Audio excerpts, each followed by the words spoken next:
Welcome friends. শিক্ষক এবং শিক্ষাকর্মীদের 2025-26 অর্থবর্ষের income tax প্রসঙ্গে অত্যন্ত গুরুত্বপূর্ণ একটি বিজ্ঞপ্তি। যদিও এই বিজ্ঞপ্তি বাঁকুড়া ডিআই অফিস থেকে দেওয়া হয়েছে, কিন্তু আমি মনে করি রাজ্যের সমস্ত শিক্ষক এবং শিক্ষাকর্মীর এই নির্দেশ বা এই মোতাবেক কাজ করা উচিত।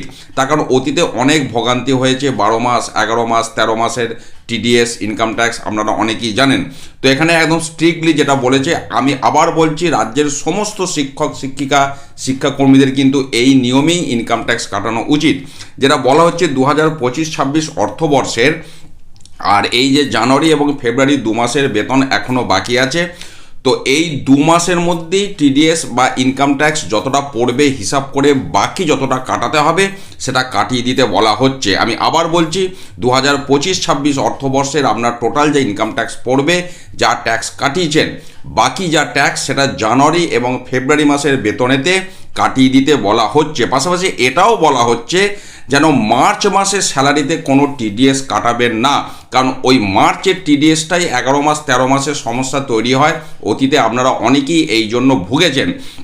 কাজেই বলা হচ্ছে 25-26-এর কোনো টিডিএস মার্চ মাসে তো কাটাবেনই না। পাশাপাশি এটাও বলা হচ্ছে যে 2000 একদম দেখুন শেষের দিকে বলা আছে যে 2026-27 অর্থাৎ সামনের যে অর্থবর্ষ আসছে তারও বলা হচ্ছে টিডিএস কাটানো শুরু করতে বলা হচ্ছে এপ্রিল 2026-এর বেতন থেকে। অর্থাৎ মার্চ 2026 এই মাসের বেতনেতে কোনো ইনকাম ট্যাক্স কাটাবেন না, এটা পরিষ্কার বলা হচ্ছে। সেটা 2025-26 অর্থবর্ষের জন্য হোক বা 2026-27 অর্থবর্ষের জন্য হোক।